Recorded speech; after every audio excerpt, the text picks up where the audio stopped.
안데르센은 아버지가 일찍 돌아가시고 혼자 남은 어머니가 재혼한 후 가난한 아이들을 위한 학교에 들어갔다. 14살 때 코펜하겐으로 가서 배우가 되고자 하지만 성공을 거두지 못했다. 하지만 그에게 시에 대한 재능이 있음을 파악한 동료 덕분에 후원자를 얻고 문법 학교에 들어가 글을 쓰는 데 매진한다. 공부에도 별다른 두각을 나타내지 못했고 웬만한 학교 생활도 하지 못했던 그가 유일하게 사랑한 것은 이야기였다. 그렇게 작가로 성공을 거둔 이후 유럽의 왕족들과 여러 작가들에게 사랑과 존경을 받았다. 그럼에도 화려한 사교계 생활로 허영심에 빠지기도 하고 또 정서적 애착 문제와 성 정체성 문제로 평생 사랑을 갈구하며 외로운 삶을 살았다. 이러한 안데르센의 다양한 인생 역경을 고스란히 담고 있는 것이 바로 안데르센의 동화이다. 안데르센은 평범한 사람이라면 누구나 느낄 법한 감정들, 인생의 희노애락을 고스란히 아름답고 환상적인 이야기로 승화시켰다. 아이들에게 꿈과 환상을 심어주기보다는 인생을 있는 그대로 받아들이면서도 용기를 잃지 않는 정신을 보여준다는 점에서 안데르센의 작품은 단순히 어린이들을 위한 동화가 아닌 가슴을 울리는 진정한 전세대 문학이라 할 수 있다. 구독, 좋아요, 알림으로 응원해주세요.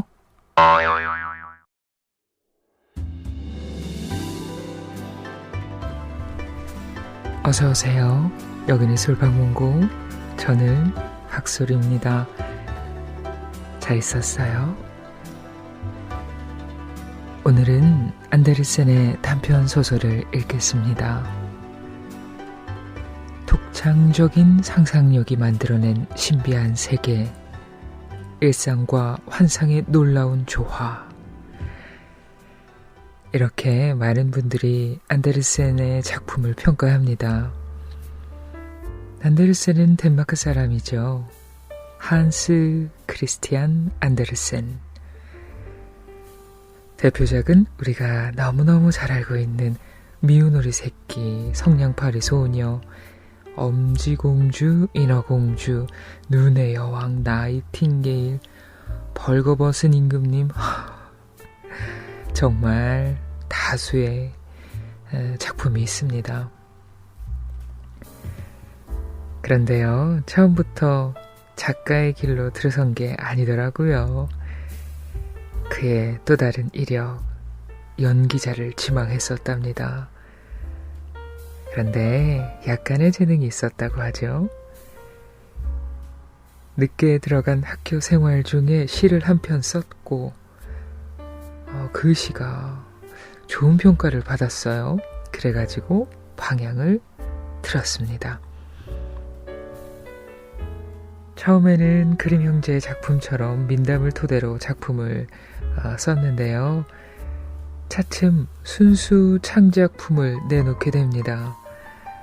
그런데 당대 평론가들은 교훈보다는 환상적인 묘사에 치중한다, 이렇게 혹평을 했나봐요. 그렇지만 미운 우리 새끼 이후 그야말로 당당하게 대세가 됩니다. 나라에서 훈장까지 받았더라고요. 그는 못생긴 데다 눈치도 없는 사람. 당대에서 그를 묘사한 문장입니다. 왜냐하면 성격이 예민하기로 유명했대요. 그래서 안데르센은 70평생 독신으로 지내게 됩니다. 그래서 그런지 그의 장례식에는 덴마크 왕을 비롯해서 수많은 인파가 찾아오기는 했지만 정작 혈연 관계는 없었다. 혈연 관계에 있는 사람은 오지 못했다. 이런 얘기들이 있어요. 또 바꿔 생각해보면 70평생 독신으로 살았고 세월이 지났으니까 혈연 관계가 많지 않을 그런 경우가 자연스러운데 유명인이다 보니까 이런 것도 이야기거리가 되는 것 같아요. 그는 동화 작가로 불리는 걸 끔찍히 싫어했다고 합니다. 그래서 말년에 아이들과 함께 있는 동상을 사람들이 세우려고 했대요. 무지하게 화를 냈답니다. 실제로 살펴보면 동화는 그의 수많은 작품 중에서 일부에 불과하다고 하죠. 시, 소설, 기행문, 희곡, 다양한 장르를 넘나들었습니다. 나는 한 번도 아이를 내 등에 태우거나 무릎에 올려놓은 적이 없다. 내가 쓴 이야기들은 어린이들을 위한 것일 뿐만 아니라 어른들을 위한 것이기도 하다. 어린이들은 단지 내 이야기의 표면만을 이해할 수 있으며 성숙한 어른이 되어야 온전히 내 작품을 이해할 수 있기 때문이다. 안데르센은 말했습니다. 그 사건 이후 그래서 그런지 코펜하겐에 있는 모든 안데르센의 동상은 혼자의 모습으로 세워졌답니다. 오늘은 그의 작품 중에서 전나무 읽겠습니다. 바로 낭독할게요.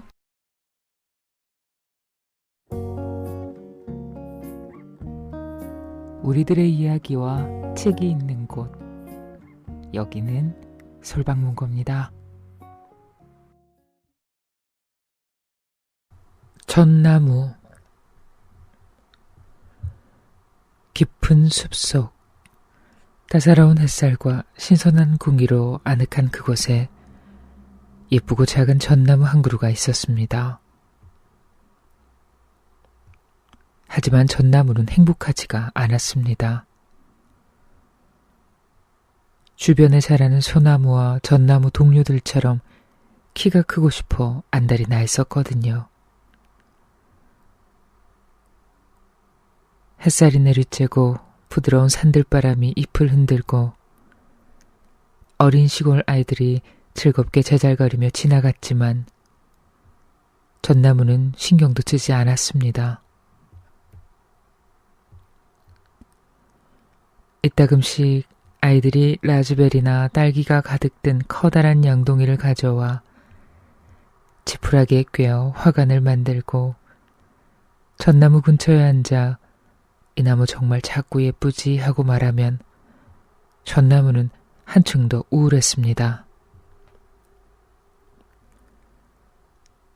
하지만 그러는 동안 전나무는 매해 나이테가 하나씩 자랐습니다. 전나무 줄기의 나이테를 보면 나이를 알 수 있죠.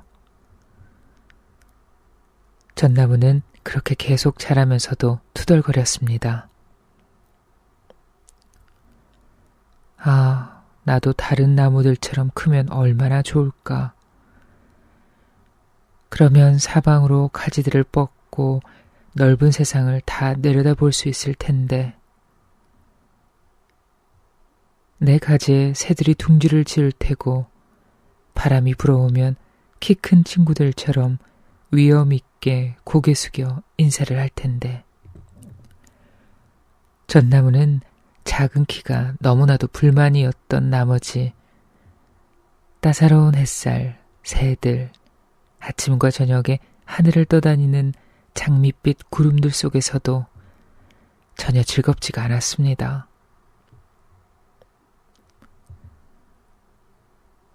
겨울이 되어 가끔씩 바닥에 하얗고 반짝거리는 눈이 쌓이면 산토끼가 뛰어와 작은 전나무를 폴짝 뛰어넘었습니다. 그럴 때면 전나무는 커다란 굴욕감에 부들부들 떨었습니다. 두 번의 겨울이 지나고 세 번째 겨울이 왔을 때 전나무는 아주 높이 자라 산토끼가 빙 둘러서 돌아가야 했습니다. 그런데도 전나무는 여전히 불만스러워하며 투덜거렸습니다.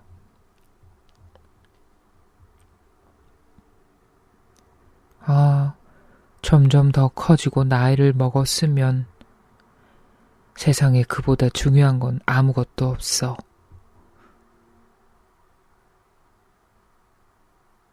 언제나처럼 가을이 되자 벌목꾼들이 와 가장 큰 나무 서너 그루를 잘랐고 이제 완전히 자란 어린 전나무는 위풍당당한 나무들이 쿵 소리와 함께 땅으로 쓰러지는 걸 보며 와들와들 떨었습니다. 가지를 모조리 쳐내자 몸통은 너무나도 가느다랗고 횡댕그렁해서 알아보기가 힘들 정도였습니다. 그런 다음 나무들은 수레에 실렸고 그 수레는 말이 끌고 숲 밖으로 나갔습니다. 저 나무들은 어디로 가는 거지? 이제 어떻게 되는 거지? 어린 전나무는 매우 궁금했습니다. 그래서 봄이 되어 제비와 황새들이 오자 물었습니다. 저 나무들이 어디로 가게 되는지 아세요? 저 나무들을 만나 봤어요? 제비들은 아무것도 몰랐지만 황새는 잠시 곰곰이 생각하더니 고개를 끄덕이며 말했습니다. 그래, 알 것 같아. 이집트에서 날아오는 길에 3배의 서너 척을 만났지. 전나무 냄새가 나는 근사한 돛대가 달려 있었어.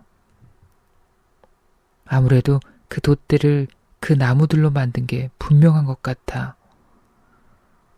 아주 위풍당당했어. 전나무는 말했습니다. 나도 키가 더 커서 바다로 나가면 얼마나 좋을까? 바다가 뭔가요? 바다는 어떻게 생겼어요? 그건 설명하기 어려워. 황새는 이렇게 대꾸하고는 휙 날아가 버렸습니다. 햇살이 말했습니다. 네 젊음을 마음껏 누려. 어린 시절을 마음껏 누려. 청춘을 마음껏 누려. 바람은 어린 전나무에게 키스했고 이슬은 눈물로 전나무를 적셔 주었지만 전나무는 신경도 쓰지 않았습니다.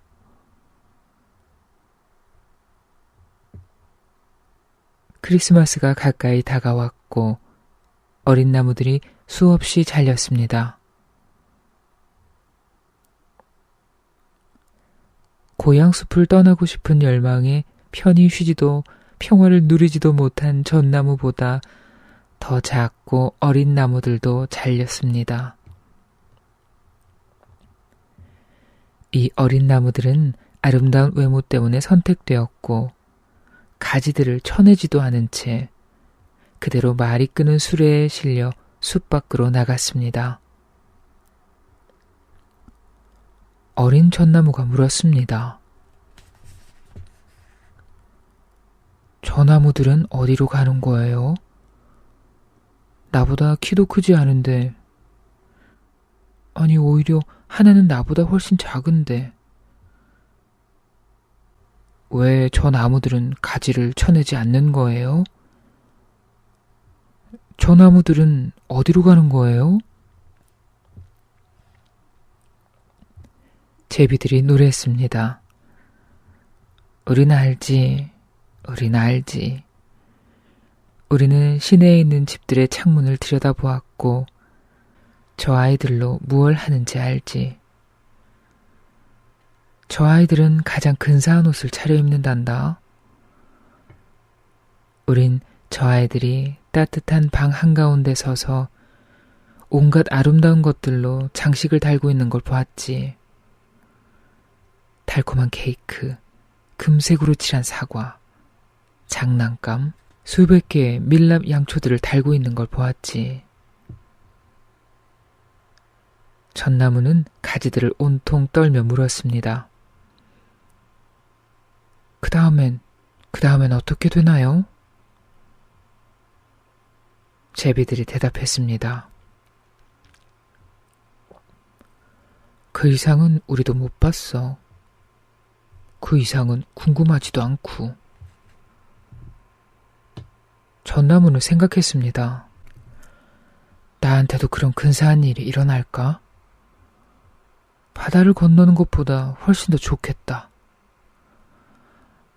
매우 간절해서 고통스러울 정도야.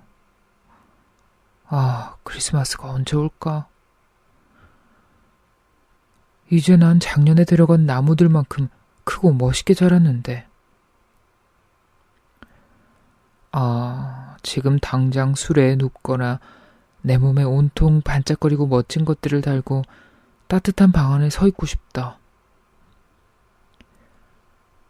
더 멋있고 아름다운 일이 일어나는 게 분명해. 아니면 나무들을 그렇게 장식해 놓지 않을 테니까. 그래, 훨씬 더 웅장하고 멋진 일이 벌어지는 걸 거야. 그게 뭘까? 간절히 바라기만 하는 것도 지긋지긋하다. 이젠 내 마음이 어떤지도 잘 모르겠어. 바람과 햇살이 말했습니다. 우리 함께 기쁨을 누리자. 신선한 공기 속에서 눈부신 인생을 즐겨. 전나무는 기쁨을 누리지 않았습니다. 그러나 하루가 다르게 점점 더 크게 자랐습니다. 겨울과 여름의 숲을 지나가던 사람들이 전나무의 어두운 녹색 잎을 보고 이렇게 말했습니다. 정말 아름다운 나무네. 크리스마스가 얼마 남지 않았을 때 불만 많은 전나무가 처음으로 쓰러졌습니다.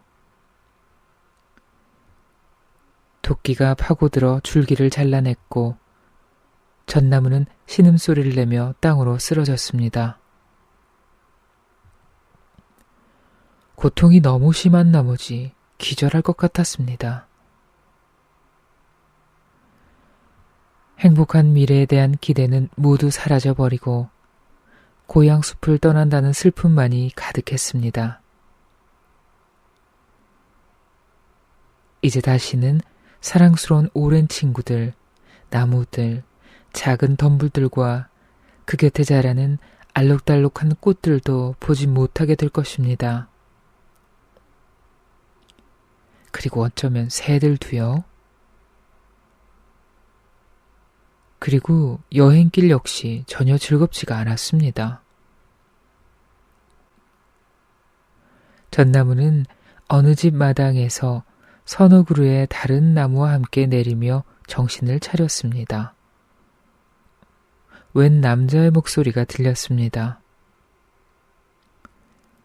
우린 하나면 돼. 이게 제일 예쁘네. 멋진 제복을 입은 하인 둘이 나와 전나무를 커다랗고 아름다운 방 안으로 옮겼습니다.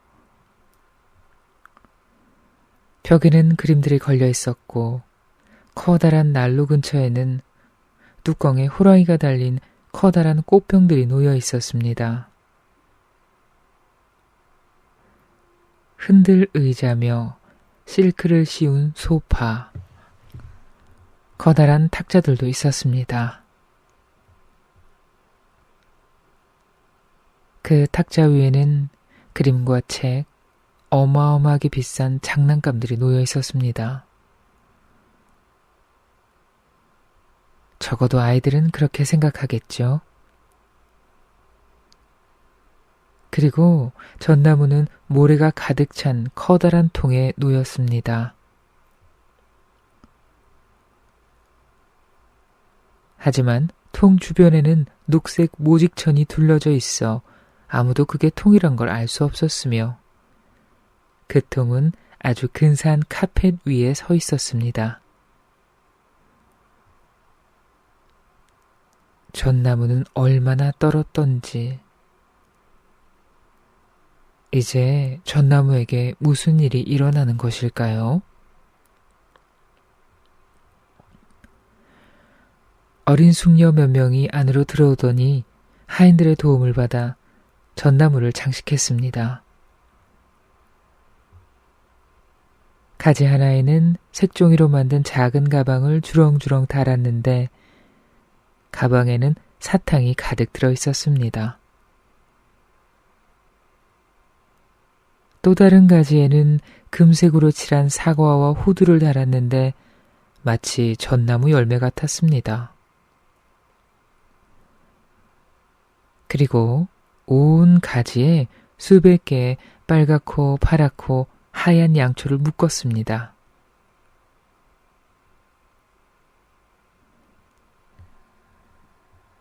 진짜 아기와 똑같이 생긴 인형들을 푸른 잎 아래에 놓고 전나무는 그런 건 생전 처음 보았습니다. 꼭대기에는 장식용으로 반짝이는 조각으로 만든 반짝거리는 별을 하나 달았습니다. 아, 정말로 아름다웠습니다. 모두들 외쳤습니다. 오늘 저녁이 되면 이 나무가 얼마나 반짝거릴까? 전나무는 생각했습니다. 저녁이 되면 초에 불을 켜면 그러면 어떤 일이 일어나는지 알 수 있겠지? 숲속의 나무들이 나를 보러 올까? 제비들이 날아가다 창문을 들여다볼까? 나는 여기 있으면 더 빨리 자라는 것일까? 나는 여기 있으면 더 빨리 자라는 것일까? 여름이고 겨울이고 이 장식들을 계속 달고? 하지만 고민을 해봐야 소용없었습니다. 괜히 나무 껍질만 아팠죠. 우리 인간에게 두통이 그렇듯 호리호리한 전나무에게는 커다란 고통이었습니다. 마침내 촛불이 켜졌습니다. 전나무가 얼마나 반짝거리던지. 전나무는 커다란 기쁨에 온 가지를 흔들었고 그 바람에 초 하나가 푸른 잎 사이로 떨어져 몇 개가 타고 말았습니다. 도와주세요, 도와주세요.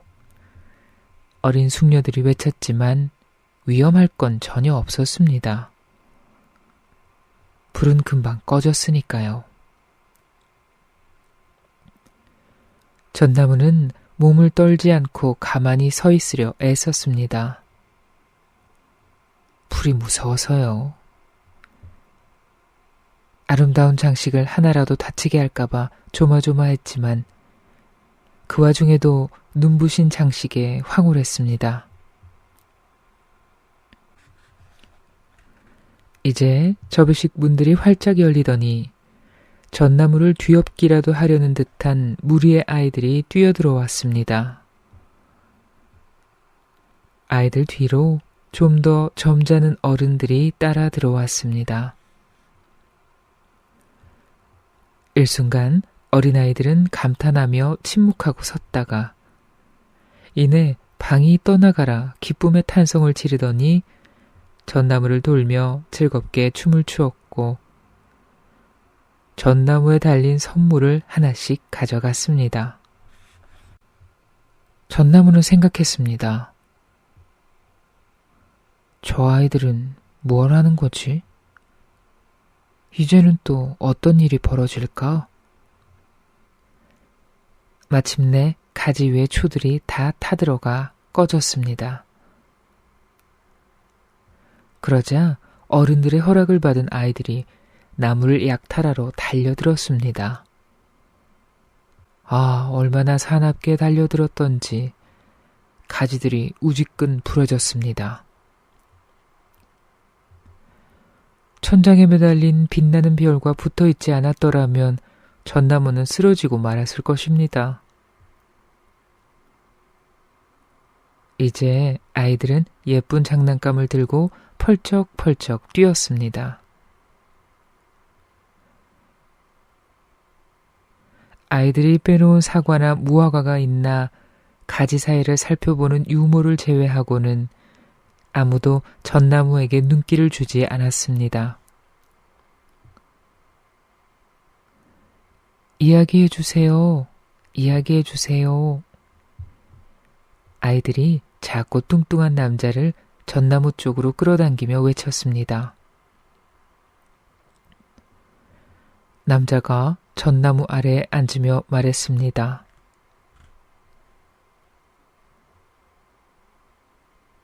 이제 나무 그늘 안에 있으니 이 나무도 재미있는 이야기를 들을 수 있겠구나. 하지만 이야기는 딱 하나만 할 거야. 무엇으로 할까? 이베데 아베데? 아니면 계단에서 떨어졌지만 곧 다시 일어나서 마침내 공주와 결혼한 험프티 덤프티? 어떤 아이들은 외쳤습니다. 이베데 아베데요. 또 어떤 아이들은 외쳤습니다. 험프티 덤프티요. 아이들은 저마다 고함을 지르고 외쳤습니다.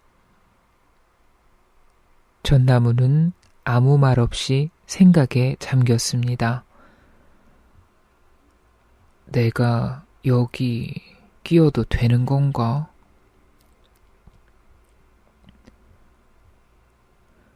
하지만 전나무는 이미 아이들에게 커다란 즐거움을 안겨주었습니다. 이제 나이 많고 뚱뚱한 남자가 아이들에게 험프티 덤프티 이야기를 해주었습니다. 험프티 덤프티가 계단에서 떨어졌다 다시 일어나서 공주와 결혼한 이야기를요. 아이들은 박수를 치며 외쳤습니다. 하나 더요, 하나 더.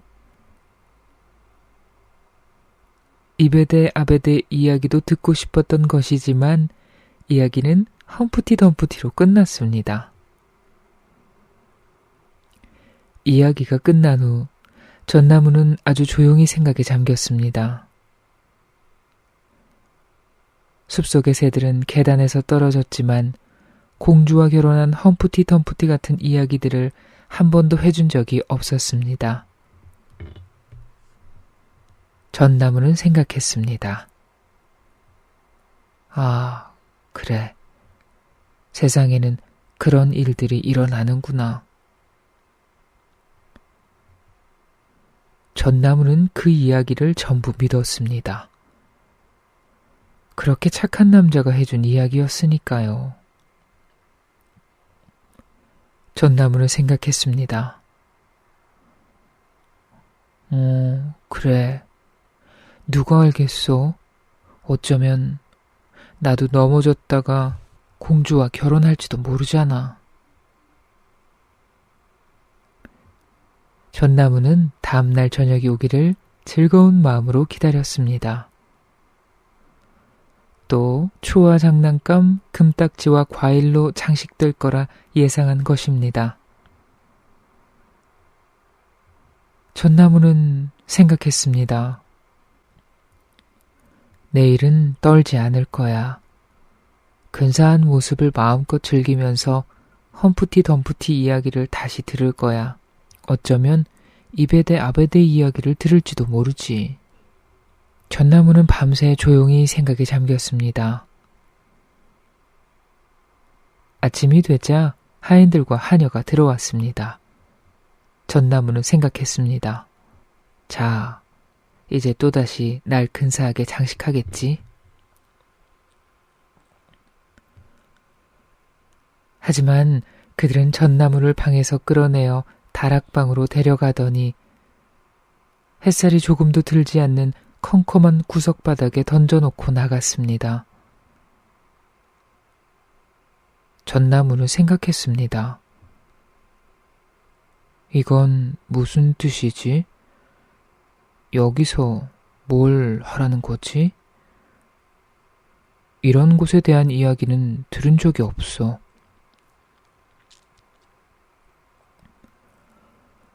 전나무는 생각할 시간이 아주 많았습니다. 며칠 밤낮이 지났지만 아무도 전나무를 찾아오지 않았고, 마침내 누군가 들어오긴 했지만 그 사람은 그저 구석에 커다란 상자들을 놓고 나갔습니다. 그래서 전나무는 마치 아예 존재하지 않는 것처럼 구석에 푹 파묻혔습니다. 전나무는 생각했습니다. 지금은 겨울이라 땅이 딱딱하게 얼고 눈으로 덮여 있어서 나를 심을 수 없을 거야. 봄이 올 때까지 여기 머무르라는 거겠지. 다들 나를 소중하게 생각하는구나. 그래도 이렇게 어둡고 외로운 곳이 아니었으면 좋겠는데. 쳐다볼 작은 산토끼 한 마리 없으니 숲속에 있을 때는 땅에 눈이 쌓이고 산토끼가 뛰어다니면서 나를 뛰어넘을 때는 정말 즐거웠는데 그때는 싫었지만 여긴 너무너무 외로워. 찍찍.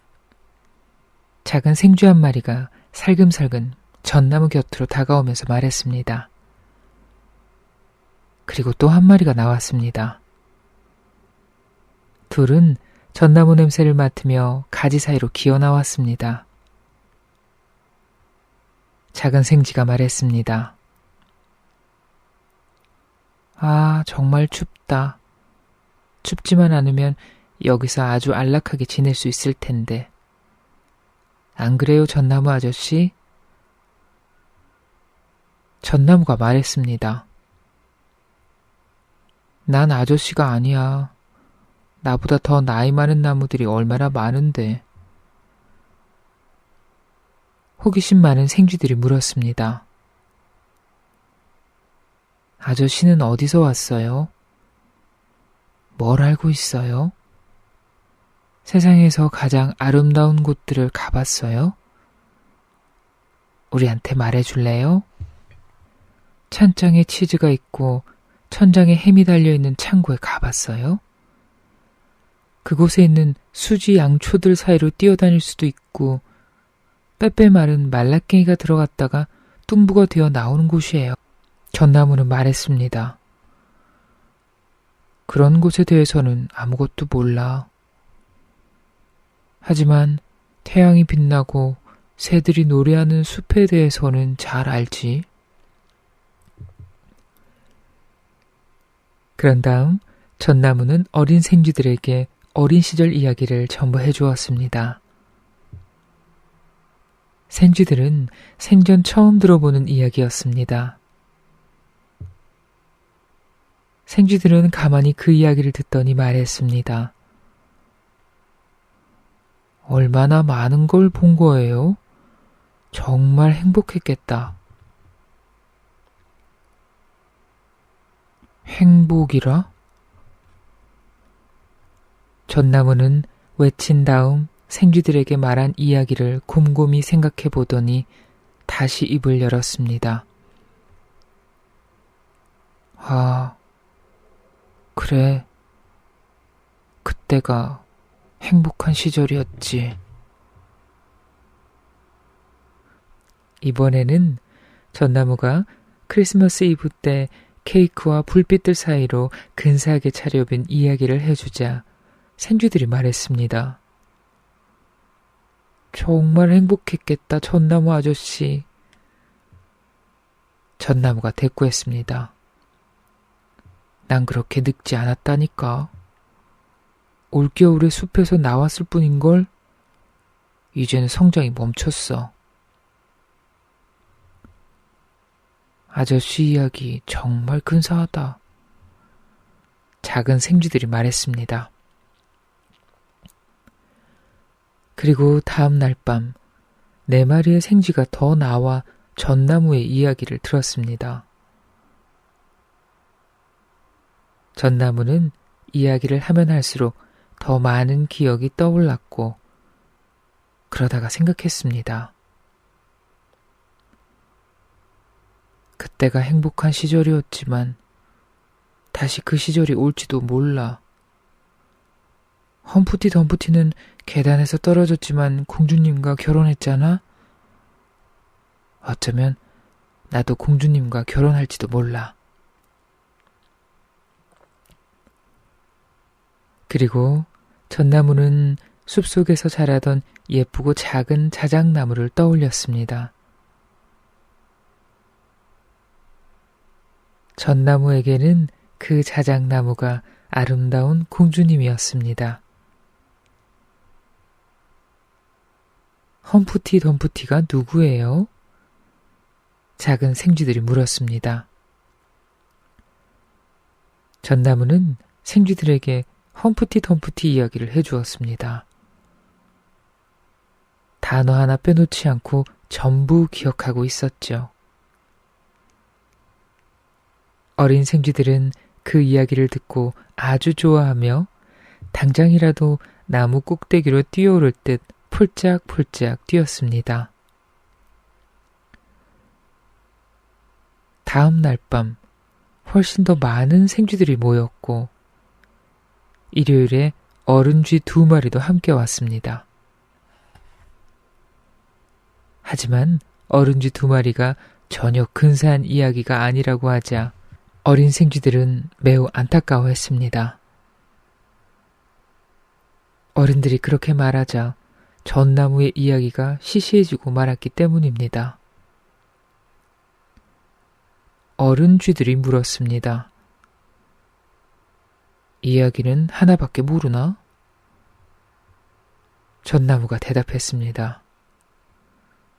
하나밖에 몰라요. 생애 가장 행복한 저녁에 들은 이야기죠. 하지만 당시에는 제가 그렇게 행복한지를 몰랐어요. 어른쥐들이 말했습니다. 우리가 듣기에는 아주 비참한 이야기인걸. 창고에는 베이컨이나 수지 양초에 관한 이야기는 모르나? 전나무가 대답했습니다. 네. 그럼 그동안 고마웠네.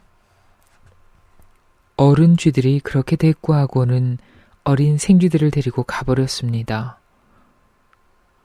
어린 생쥐들 또한 이후로는 전나무 가까이 다가오지 않았습니다. 전나무는 한숨을 쉬며 말했습니다. 그 명랑한 어린 생쥐들이 내 곁에 앉아 내 이야기에 귀를 기울일 때는 참 즐거웠는데 이젠 그것 역시 다 지나간 일이구나. 하지만 누군가 들어와 날 여기서 꺼내주면 행복할 거야.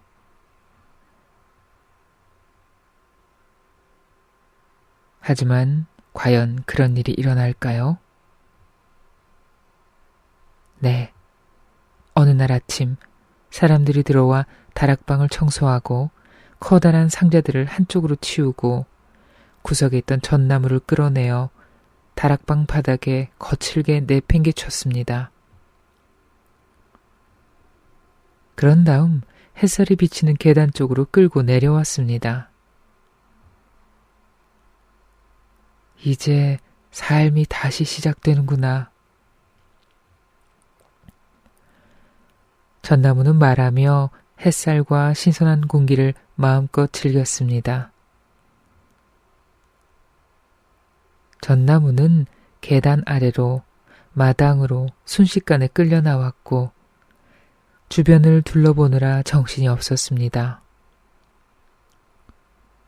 구경거리가 아주 많았거든요. 마당 옆 정원에는 꽃들이 만발해 있었습니다. 말뚝 울타리에는 신선하고 향긋한 장미덩굴이 늘어져 있었습니다. 보리수 나무에도 꽃이 가득 피어 있었습니다. 제비들은 이곳저곳으로 날아다니며 짹짹짹 내 친구가 오네 하고 외쳤습니다. 하지만 제비들이 말하는 친구는 전나무가 아니었습니다. 이제 난 사는 거야. 전나무는 외치며 기쁨으로 가지를 쫙 펼쳤습니다. 그런데 가지들은 전부 시들시들하고 누렇게 떠버렸습니다. 그리고 잡초와 가시덤불 사이의 구석에 누워 있었습니다. 금빛 종이로 만든 별 하나가 아직 나무 꼭대기에 붙어 있었고 햇살 속에서 반짝반짝 빛났습니다. 마당에는 크리스마스 때 전나무를 돌며 춤을 추고 매우 행복해하던 쾌활한 아이 2명이 놀고 있었습니다. 제일 어린아이가 반짝거리는 별을 발견하고 달려와 그 별을 잡아뗐습니다. 못생긴 늙은 전나무에 뭐가 붙어있는지 봐. 아이가 말하며 붓으로 전나무를 밟아 가지가 우지끈 부러졌습니다. 전나무는 정원의 신선하고 환한 꽃들을 둘러보고 자신의 모습을 보았습니다. 차라리 다락방의 컴컴한 구석에 남아 있었으면 싶은 심정이었습니다. 숲속의 어린 시절, 즐거운 크리스마스 저녁, 험프티 덤프티 이야기를 듣던 어린 생쥐들을 떠올렸습니다. 늙은 전나무는 말했습니다. 다 끝났구나. 다 끝났어. 아, 즐길 수 있었을 때 즐길 것을. 이제는 너무 늦어버렸구나.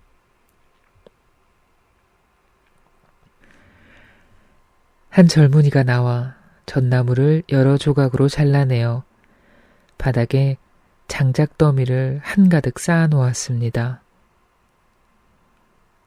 이 장작을 구리솥 아래 아궁이의 불 속에 집어넣었고 곧 장작은 환하게 타올랐습니다. 전나무는 아주 깊은 한숨을 쉬었습니다. 각각의 한숨 소리는 총 쏘는 소리 같았습니다. 그러자 놀던 아이들이 다가와 아궁이 앞에 앉아 불길을 쳐다보며 외쳤습니다. 뻥, 뻥. 하지만 뻥 소리는 깊은 한숨이었고 전나무는 숲속의 여름날 크리스마스 저녁 유일하게 들었고 유일하게 이야기할 수 있었던 험프티 덤프티 이야기를 생각했습니다. 불길에 타들어갈 때까지요. 아이들은 여전히 정원에서 놀고 있었고 가장 어린아이는 가슴에 금색 별을 달고 있었습니다. 전나무가 생애 가장 행복한 저녁에 달고 있던 바로 그 별이요. 이제 모든 것은 끝났습니다. 전나무의 삶은 끝났고 이야기 또한 끝났습니다. 모든 이야기는 결국에는 끝이 나기 마련이니까요.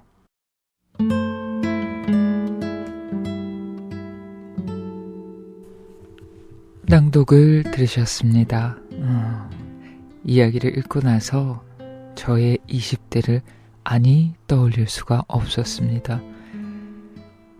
사실 인생이라는 게 어디로 가는지 무슨 일과 맞닥뜨릴지 아무도 아무것도 알지 못합니다. 그럼에도 어딘지도 모를 그곳으로 가고 싶어 하고 막연히 멋진 일이 아름다운 일이 생길 거라고 부질없는 낙관도 하죠. 딱 이야기 속 주인공 전나무같이 말이죠.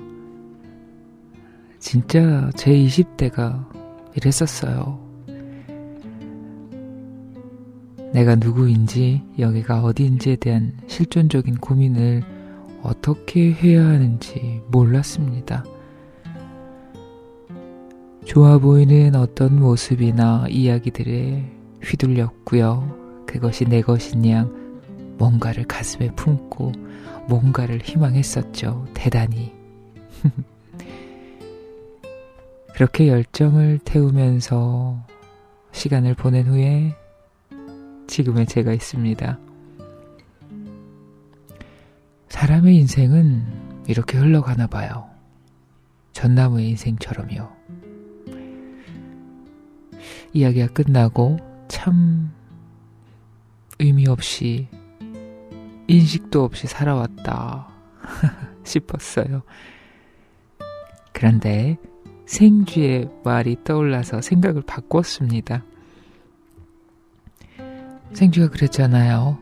얼마나 많은 걸 본 거예요? 행복했겠다. 그래요.